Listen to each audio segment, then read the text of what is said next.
గురువుగారు తదుపరి రాశి వచ్చేసి తులారాశి. సో ఈ తులారాశి వారికి 2024 సంవత్సరంలో చూసుకున్నట్లయితే జాతక రీత్యా ప్రభావంలో వారికి ఏ విధంగా ఉండబోతుంది అంటారు? తప్పకుండా ముందుగా శ్రీ మహాగణపతి దేవతోప్య నమః. చూసే వీక్షబంధులకు అందరికీ నమస్కారం. ఆంగ్లేయ నూతన సంవత్సరానికి స్వాగతం. ఈ యొక్క సంవత్సరంలో అందరికీ కూడా శుభం జరగాలి, అద్భుత ఫలితం జరగాలని నేను కోరుకుంటున్నాను. తులారాశి వారికి వాళ్ళకేంటో అద్భుతం, తిరుగులేని ఒక ఆయుధం. ఏమా ఉన్న 4 నక్షత్రాలు కూడా చాలా అద్భుతంగా ఉంది. దాంట్లో వచ్చేసి పాదాలు సంఖ్య చూసుకున్నప్పటికి కూడా అద్భుతంగా ఉంది. తులారాశికి ఏంటంటే ప్రత్యేకమైనటువంటి లక్ష్మీ నరసింహస్వామి నక్షత్రము, అమ్మవారి ఒక సరస్వతి దేవి ఒక నక్షత్రం కాబట్టి ఈ యొక్క విశేషమైన ఒక కైంగర్యం చేయటం అనేది ఉంటుంది. ఇప్పటి వరకు కూడా తులారాశి వారికి ఏంటంటే గురువు శుక్రుడు బాగా అనుకూలంగా ఉంది. తగ్గిన గ్రహాలంతా కూడాను బాగా అనుకూలంగా ఉన్నాయి.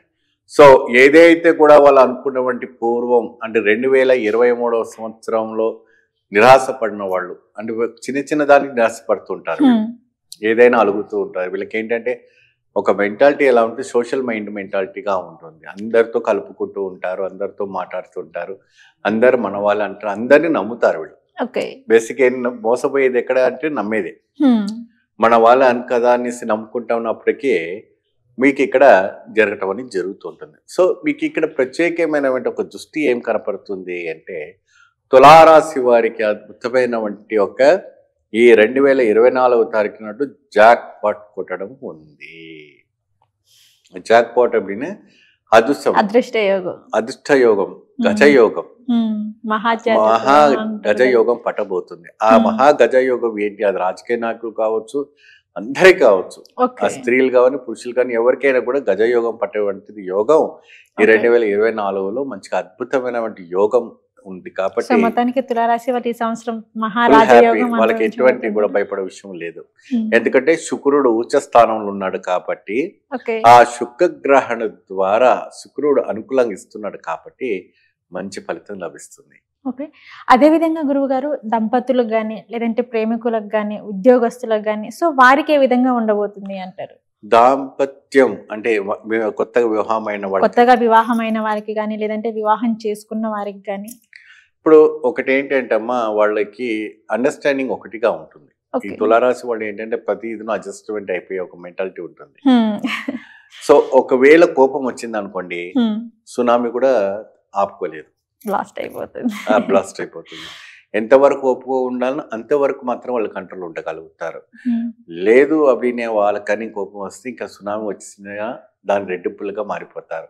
సో ఒకటి ఏంటంటే ఎక్కువ శాతము అండర్స్టాండింగ్లో వెళ్తుంటారు, అండర్స్టాండింగ్లో చేస్తుంటారు. ముందు జాగ్రత్తగా ఆలోచించమంటే ఒక ఆలోచన వెలుగుంటుంది. అందుకే గజయోగము గజసిద్ధి అంటారు దీన్ని. ఏదైనా తులారాశి వారికి వాళ్ళకి ఎవ్రీనే ముందు 6 నెలల తర్వాత ఎలా పరిస్థితి అనేది ప్లాన్ వేసుకుంటారు ముందుగానే.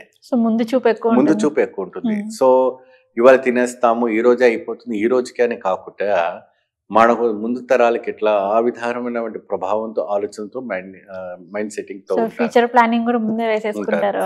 సో అదే విధానంగా ప్రేమికుల్లో కొద్దిగా సాకారంగా ఉంటుంది, అసాకారంగా ఉంటుంది, అదిగా ఉంటుంది. దాంపత్య విధానమైనటువంటి సంతానం ప్రాప్తి కలగటం ఈ సంవత్సరం అంటే గత 2-3 సంవత్సరాల పెళ్లి అయినా కలగలేని వారికి కూడా ఈ 2024లో మంచి సంతానం కలిగే వాటి యోగం కనపడుతుంది. ఎందుకంటే నాడి ఉచ్చ స్థానం ఉండడం వల్ల వీళ్ళకి మంచి శుభవార్త జరగటం అనేది జరుగుతుంది. మీకు కంగారు పడే విషయం ఏం లేదు.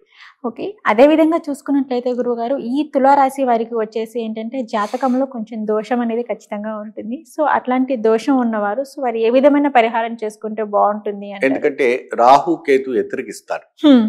దీంట్లో ఏంటంటే రాహును తులారాశికి ఏంటంటే గురువు శుక్రుడు రాహు కేతు దీంట్లో 2 గ్రహాలు సహకరిస్తే 2 గ్రహాలు వ్యతిరేకిస్తుంటాయి.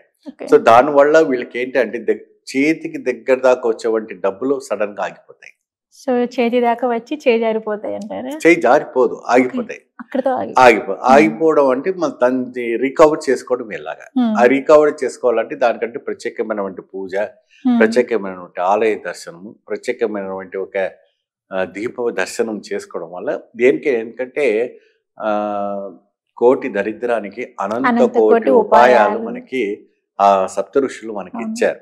ఆ ఇచ్చడం వల్లనే మనకి ఇప్పుడు ఇంతవరకు కూడా ఈ కలియుగంలో ఇంత జనాలు నడమాడుతున్నారు, ఇంత ఐశ్వర్యంగా ఉన్నారంటే పూర్వీకులు ఇచ్చినటువంటి ఒక విధానం ప్రకారంగా, మహర్షులు ఇచ్చినటువంటి శాస్త్రాల ప్రకారంగా, వేదాల ప్రకారంగానే మనం మూమెంట్ అవ్వటం అనేది జరుగుతూ ఉంది. ఓకే. సో ఈ రకమైనటువంటి ఒక యోగ సిద్ధి జనాలు కూడా మనం అందియటం వల్ల కూడా అద్భుత ఫలితం రావటం అనేది కూడా జరుగుతుంది. ఓకే. సో అదేవిధంగా గురువుగారు చూసుకున్నట్లయితే సో ఈ తులారాశి వారి జాతకంలోని దోషాలు ఏమన్నా ఉంటే తొలగిపోవాలంటే ఏం చేయాలి ఏంటి అన్న రెమెడీస్ గురించి మాకు తెలియచేశారు. సో వారు ఏమి దానం చేస్తే బాగుంటుంది అంటారు? వీళ్ళకి ఏంటంటే ప్రత్యేకంగా సూర్యుడు అంటే రవి, రవి. ఆ రవి ఎదురుస్తున్నాడు కాబట్టి గోధుమలు, కిలంపావు గోధుమలు దానం చేయటం వల్ల అద్భుత ఫలితం లభిస్తుంది. సూర్యుడికి నమస్కారం చేయటం, సంధ్యావనం చేయటం కానీ, అంటే మీ బ్రాహ్మణులు కాదు కదా అంటే బ్రాహ్మణులు చేసేవంటిదే కాదు, ప్రతి వాళ్ళు కూడా చేసుకోవాల్సినటువంటి హిందూ సనాతన ధర్మంలో ఉన్నటువంటి ఆచారం ఇది. ఓకే. సంధ్యావనం ఎప్పుడైనా ఉదయం నమస్కరించే స్నానం చేసి స్వామివారికి నీళ్లు తులసి చెట్లు వదిలిపెట్టవు, ఓం ఆదిత్యాయ నమః ఇలా కొన్ని సూర్య శ్లోకాలు ఉంటాయి. నమస్కార పారాయణం అవన్నీ చేసుకుంటే. చేసుకొని ఇది చేసుకుంటే సరే. ఆదిత్యాయ సోమాయ మంగళాయ హ్మ్. బుధ గురు శుక్ర శని రాహు కేతవే నమః అని చెప్తూ హ్మ్. సూర్యుని గాయత్రి మంత్రం చెప్పించుకొని మీరు ఆ నీళ్ళని ఆ తులసి కోటలో వదిలిపెట్టారనుకోండి, మీకు ఇంకా తిరిగి ఉండదు. అద్భుతమైనటువంటి వైబ్రేషన్. ప్రతి మంగళవారం నాడు ప్రత్యేకంగా చేసుకుంటే ఆరోగ్యపరమైనటువంటి విషయం పైన కూడా కొద్దిగా దృష్టి బాగా వహించవలసి వస్తుంది తులారాశి వారికి కొన్ని విషయాల్లో.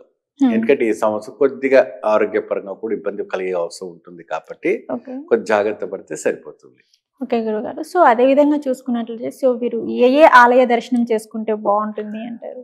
తులారాశి వారు ప్రత్యేకంగా లక్ష్మీదేవి ఆలయం దర్శనం చేసుకొని అమ్మవారికి విశేషమైనటువంటి ఆవు నెయ్యితో దీపార్చన చేసుకొని అమ్మవారి ఒక లలిత పారాయణం, అమ్మవారి ఒక లక్ష్మీ అష్టకం, అమ్మవారి ఒక స్తోత్రం స్తోత్రం చదివిస్తే సరిపోతుంది. ప్రత్యేకమైనటువంటి కమలాలతో అమ్మవారిని పూజించుకోండి, మీ జీవితం మంచి ఫలితం లభిస్తుంది.